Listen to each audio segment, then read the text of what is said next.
Hello and welcome or welcome back to my channel. My name is David Novak.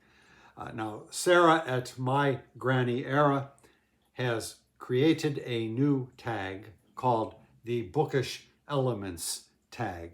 I was tagged by Pat at Book Chat with Pat, and I will put Sarah's and Pat's video version of the tag in a link in the description box, and I will also put the prompts in the description box. So there are 9 prompts, the last one being to tag some people.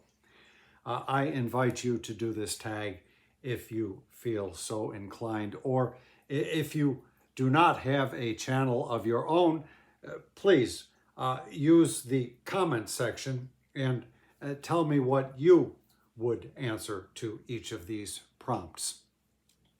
Number 1, how do you feel about foreshadowing or dropped hints? Well, I am not a mystery reader. I do read some fiction, and it is not something that I can think of happening too often. Sometimes something will happen and you think, I wonder if this person is going to get killed later on. And sometimes that's right. And so it was an element of foreshadowing. But I don't recall an instance of that where it ever troubled me. As I say, it doesn't seem to impact my reading experience that much. Number 2, bookmarks. What do you use? How do you feel about bending the corner down? Well, I just did a whole video about bookmarks. So I will put a link to that in the description box and refer you to that. Short answer is I use whatever I like, just a little bookmark. Do I have anything handy? No, of course. And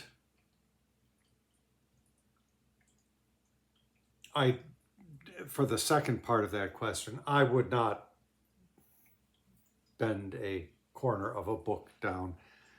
I suppose if I were reading a trashy romance or something like that, then maybe I would if I just really needed to put the book down. But generally speaking, I like to respect books, and I do not like to mar them in any kind of way. When I was young, all of my books gave off the impression that they had been unread. Since then, well, for one thing, a lot of my books come from a secondhand vendor of some sort or another with already various kinds of marking on them. And then just the fact of the chaotic nature of the household in which I live, the proclivity to once in a while read while imbibing a beverage and so forth. Accidents do happen, regrettably, but they do happen. Number 3, forgotten bookmarks. Have you ever found something strange in a book? No, not that I mean, it must have happened. Just today, I was thinking about starting a channel feature where I would just pull a book down from the shelves, one per day, and just see what happens to be inside of the book, what kind of bookmark. I don't think I have the fortitude to perform a daily exercise of that sort. But for my own amusement, I went to a book and pulled down the first book at the very edge of the shelf and flipped through it. Nothing in here. This is kind of boring. And then whoop, out popped a postcard of a painting of the Ayatollah Khomeini. Some people may not know who that was. And that was kind of a bit of a surprise. But then on reconsideration, I thought, well, the first book over here that I happened to pull down was a Quran. And so that seems natural that it would be in there. But so it's not really that unnatural. And I'm sure I've seen things here or there. That kind of thing doesn't make an impression on me.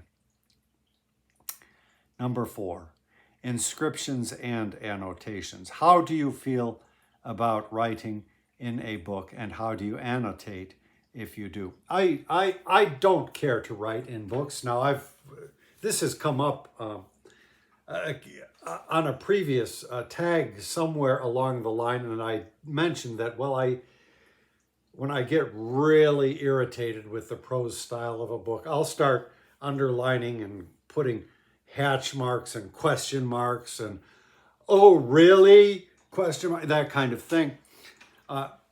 But generally speaking, I believe the book, the page is sacrosanct, and it should not be blemished in any kind of way. It always fills me with regret when I have one of these copies of a book which is absolutely pristine, perfect condition, and then for some reason something that I was eating or whatever, something flies out and boom, and you get one little dot on the page, and it's like, oh, the book is still in perfect condition, but I know that on page 73 now there's that little dot. As far as inscriptions, I don't write anything in them. Whether a book comes to me with an inscription or not, it's mostly immaterial. Sometimes it's kind of sad because there's a nice motherly note. I think you will really love this book or whatever for your birthday, and you realize, well, the person didn't love it enough to hold on to it. But one time, and it's one of those regrets that I will have forever, I don't lose sleep over this. I was on Michigan Avenue in Chicago. There was a used bookstore there. I know it's kind of hard to believe now. And there was a book for $5. And it was a collection of poems by Dante. I mean, I've never seen a collection of poems by Dante like that. And what's more, there was an inscription, I think even a plate, which said it came from the library of John Frederick Nims, who was a teacher in Chicago of some repute. He was a longtime editor of poetry magazines. I never had a class with him, though I went to that school. And I didn't have the $5, and I considered borrowing it from my companion at the time, but I didn't want to look like the, what is the word? I'm thinking poor scrape, or I don't know what the word is that I was. So I let the book go. But in that case, the inscription or the plate, whatever, would have been a positive. I have a book by Ernest de Selincourt, which he had sent to a friend with a little note, and there's even a little sheet of paper inside of it. Just a friendly note saying, I am sending you this book so you don't have to trouble yourself with buying it. And it's something that I love. When I bought the book, it was something I had seen as on the listing that it contained this material, and so I jumped at it. And it was not one of those things that raised the price out of line with other available copies.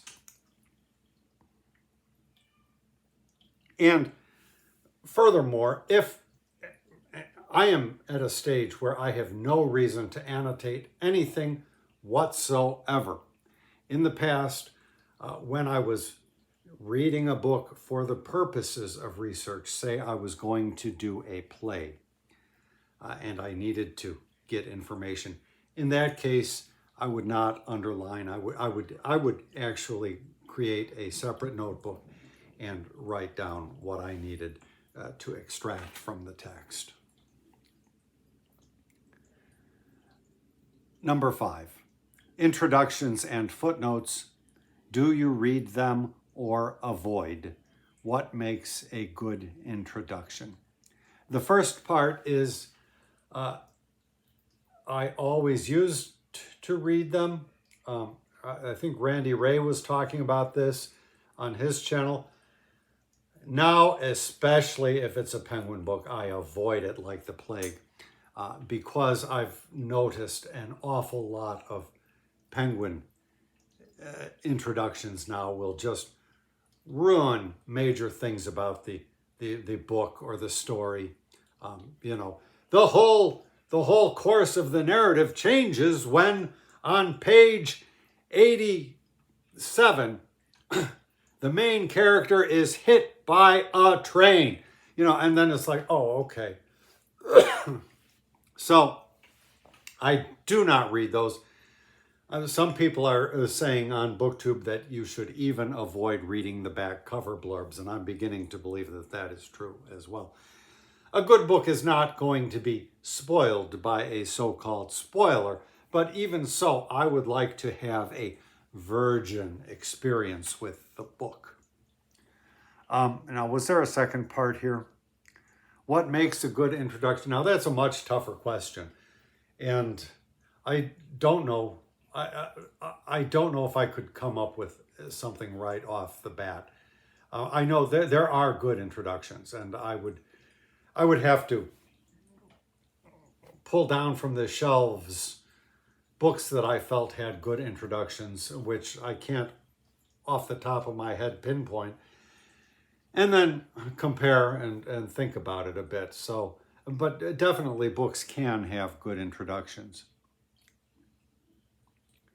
Number 6, accessories. Do you use bookish accessories like a clip-on reading light, book sleeve, annotation materials, bookstand, etc.? Generally speaking, no. Sometimes I wish I had a clip-on light. I don't really know how those work. A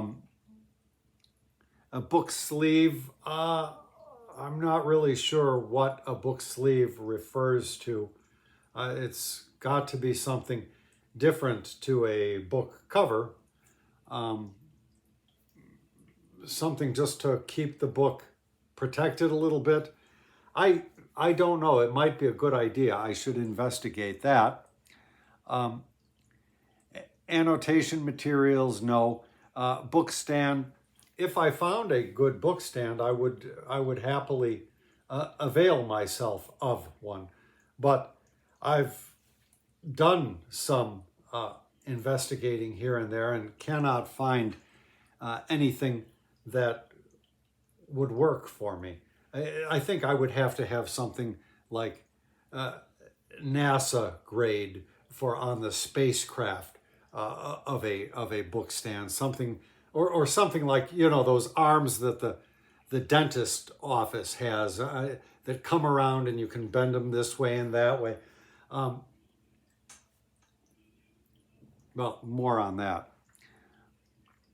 Number 7, art and illustrations. How do cover art and illustrations affect your reading experience?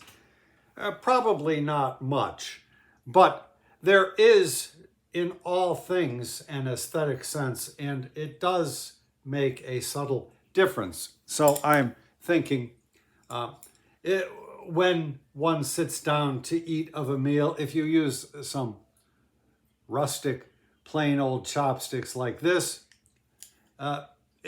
it's one experience. But if you go for something a little bit more refined than that, it just adds one more finesse to the whole experience of eating a meal. Similarly, when I am out of an afternoon fish bonking, say, and I want to really bonk those fish, you can use something like this and it is adequate. But if you have a custom-made fish bonker of this sort with a nice grip and you bonk those fish, it's a whole different experience. The aesthetics of it really makes the fish bonking just a wee bit more pleasurable as those fish are succumbing, as it were. Now, I should say, I'm being a little bit sarcastic here. When I was in high school, my English teacher, who I loved, one time said to the class, she talked about her cats a lot. She was ahead of her time. When she gets upset at her cat, she throws them against the wall. And everybody got worked up about it. And she confessed that she just made that up. And I realized, actually, looking back, a lot of high school teachers would do that kind of thing. They would just say something out of the blue just to see what kind of a reaction they could get. This particular teacher said she felt that we were all like rows of eggs that really, now my own words, not hers, really gave her nothing back. There was no kind of reaction, no response, nothing. We were just all these little fragile things. Now, getting on to the matter of books, it really doesn't make a difference for the reading experience. But last year I read this book. I love the cover, just an absolutely beautiful cover.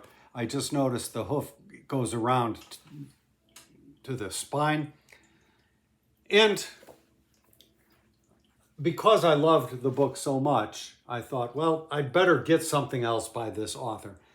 And I went online and I couldn't. I said, there must be, Penguin has this series of, what's that guy? John Le Carré, that have these just wonderful covers.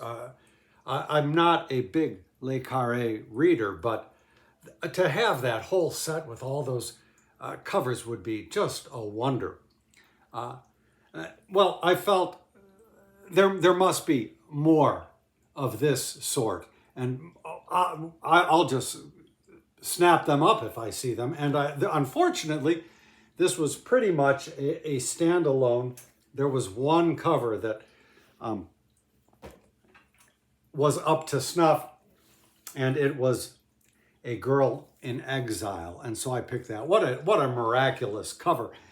And I would just, I have not read this yet, but I would just swoon with delectable joy every time I picked up this book. So this is my second Ismail Kadare book, which I hope to get to one of these days.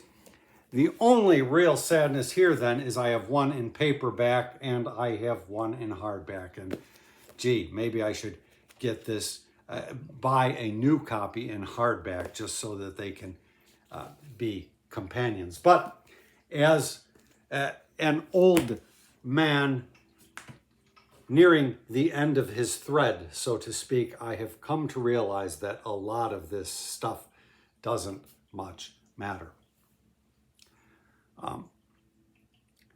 Format. Which format of books do you prefer? Hardback, paperback, audio, digital? Do you do different things for different situations? And yes. End of tag. No. I prefer to read a hard copy. Sometimes just for, say, bulk reasons, an e-copy is better, or if I'm traveling somewhere and I just need something that I can pack away in my satchel and not worry about having to lug too much, ebook is great. but normally I would go for a printed copy. And in a perfect world, I would like hardback books. But in the world that I live in, a paperback serves me better. I threw these so far away. I mean, sad to say, this is already showing its wear. For a book, a short book like this, it doesn't much matter. It's just a real small thing. Anyhow, that's my. This is not even 200 pages. In a perfect world, I would like all of my books to be like this. But I do not have the space for it. And there's just a certain ease with something like this. You can read it with one hand, no problem. Right now, I am reading The Archaeology of Ancient China, and this is a problem which may come upon you with age. It's just harder to hold something that is this big, and this is not even massively thick, but it's unwieldy, and so it's just really hard to try to manage the book and then manage one's beverage of choice or what else might be going on with a feline friend or what have you. So that is a consideration. I thought for the the format of books question, but also going back to the art and illustrations question, this was my copy of The World of Odysseus. Served me fine. Just a perfect copy in all respects. I think there's a map in the front, a nice map. No illustrations. Oh, here's a bookmark. I needed a bookmark. I wear with a purpose. Here's a later edition. And it's got a new introduction. I think the introduction was all right, but I don't remember that much of it. Unfortunately, you've got the blemish of these stickers, but it's not a matter of such import for me to try to remove them. And this is a New York Review of Books reprint, and they normally do a pretty good job. So you've got the new introduction, and you've got the maps, and somehow the maps have changed, and I don't know why this one is dark. The original was not darkened in that way. And then for the final show, we've got the Folio Society. And it would make a different reading experience to be reading the Folio edition, to be sure. And I think, yes, the Folio edition included some needless plates. I don't think that Finley had anything to do with these plates, but I'm sure they are pertinent. I am sure they are germane. There is an introduction. Let us see. I'm sure I read this introduction when I got the book. Introduction by whom? Oh, Simon Hornblower. Now, he is not somebody that I know. I am not sure that he has an authority to speak upon Moses Finley with. I'm sure I read it when I came across this book. It was just a find at Half-Price Books. I would never have even guessed that Finley came in a Folio Society edition. And so here you have the maps, which would be easier to use. And I've read the book a number of times, and they all antedate my obtaining this. Now I've dipped into them for there's the addendum, or I don't know what it is, a couple of essays that were added on after the original publication, dealing with Schleman's Troy. I think that's the title what his archaeological finds and how he interpreted them. Very worthwhile stuff. But there again, if I'm going in to check for something like that, I will go to the paperback. I will not go to something like this. But this is beautiful and lovely. As I say, in a perfect world, the shelves would be lined with these wondrous objects. But that is not the world in which I live. Another matter, I thought I've shown these before. A further turn off to hardback books. And it's just a trend that I have noticed. And I think that book, The Dawn of Everything, which I despised so much and got rid of, if I had held on to it, I could have added this to the pile. There is a tendency with publishers to try to make a book appear more than what it is. And so I will just show you 3 examples. I rarely buy books brand new, but sometimes I do buy them brand new. It may be a topic of pressing concern, or it may be an author that I love and just want to jump on their new book. So when White Malice came out by Susan Williams, I had been waiting for something by her for a long time. Mary Beard, when it was brand new, I found it at a museum gift shop. Actually, the J. Paul Getty mansion in California.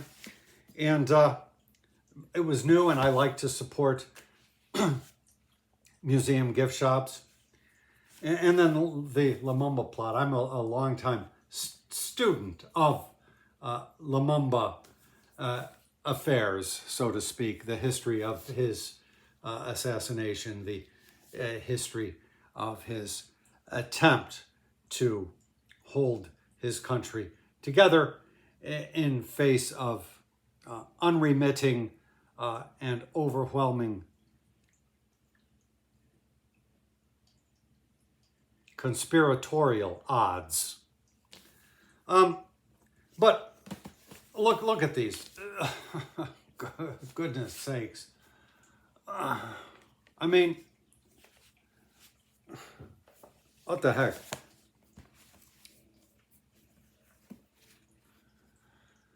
I mean, none of these books merits the size that they've been given.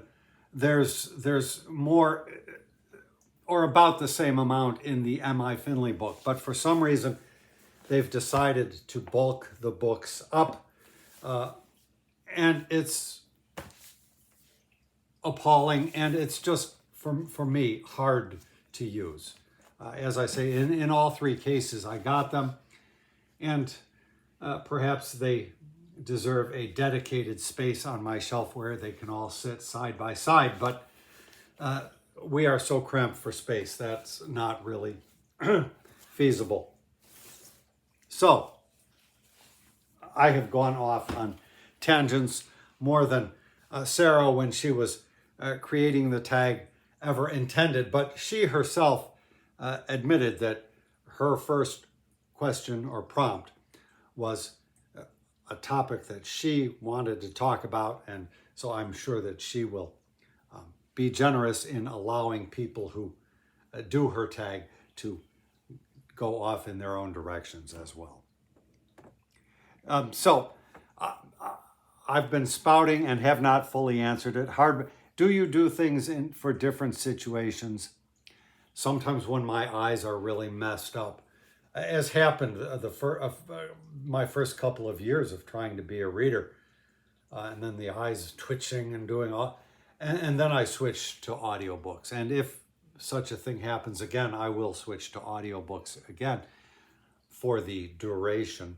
But I prefer, as I say, to read a book, and at this point, a paperback will serve me the best. And the 9th is to tag some people. I will put a couple of names in the description box when I think about it for a second. Oftentimes, Pat will tag a whole bunch of people, and you don't want to just tag somebody who has already been tagged. So I will leave it here. Sarah, thank you for creating the tag. It was your first. Very good. Good job. I have never created a tag and cannot really see the circumstances under which I might consider doing so. And thank you, Pat, for tagging me.